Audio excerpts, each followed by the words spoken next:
Rakyat haknya terinjak-injak. Justru itulah kesempatan untuk menghentikan kasus. Jangan hanya soal sah tidaknya penahanan, tapi setiap hak daripada tersangka maupun saksi yang dilanggar menurut peraturan perundang-undangan ataupun yang melanggar KUHP berhak sebagai alasan pra peradilan. Itu baru Komisi 3 menjadi pahlawan. Pengacara kondang Hotman Paris dengan lantang mengingatkan DPR RI bahwa bumi berputar sehingga tidak selamanya wakil rakyat itu di atas selamanya. Wejangan itu diberikan Hotman Paris saat menggelar rapat bersama dengan Komisi 3 DPR RI terkait dengan rancangan Kitab Undang-Undang Hukum Acara Pidana atau KUHP pada Senin 21 Juli. Hotman Paris awalnya memberikan saran-saran untuk DPR RI dalam menyusun KUHP yang baru. Di antara saran itu, kata Hotman Paris, terkait dengan pendampingan saksi atau tersangka hingga pra-peradilan. Hotman Paris berharap DPR RI bisa mengambil keputusan yang sebijak-bijaknya dalam penyusunan KUHP yang baru.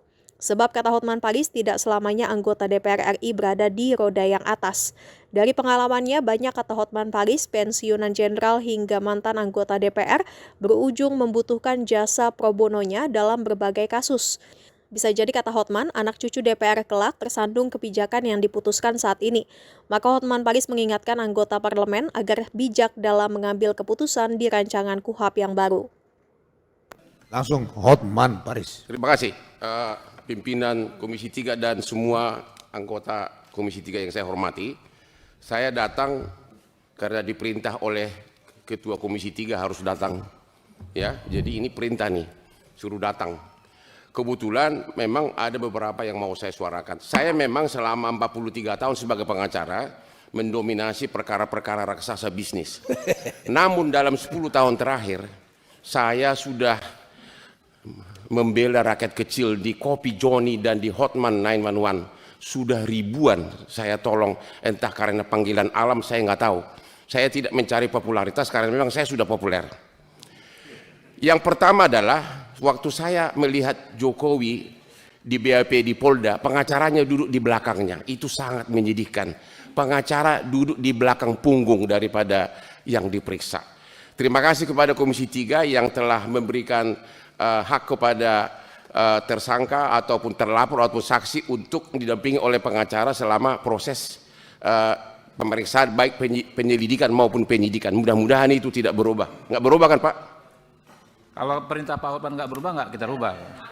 Ya kalau bisa diperinci lebih lanjut, karena memang itu sangat menyedihkan. Selama ini kita antar klien ke KPK, kita disuruh diduduk kayak patung di bawah. Pak Jokowi diperiksa, pengacaranya duduk di belakang. Itu sangat tidak ada harga diri pengacara.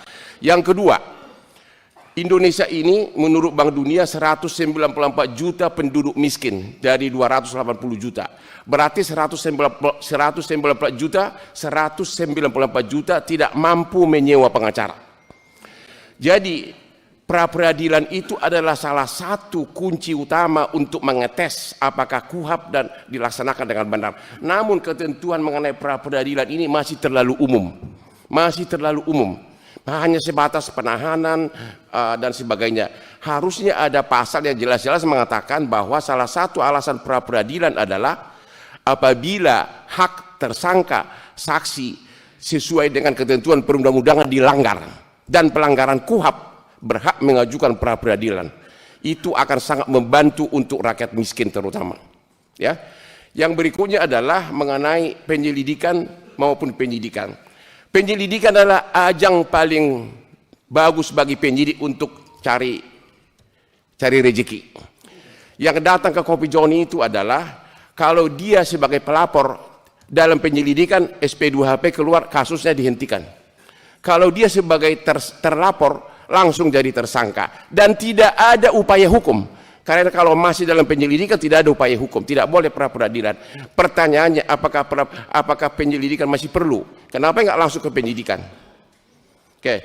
Yang berikutnya adalah penyidik dan tersangka itu nggak beda dengan penggugat dan tergugat dalam perkara perdata. Saling menggolkan dia punya dalil-dalil.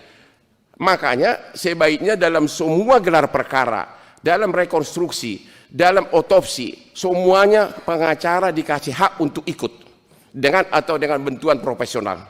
Itu akan lebih fair, terutama waktu gelar perkara. Itu sangat perlu.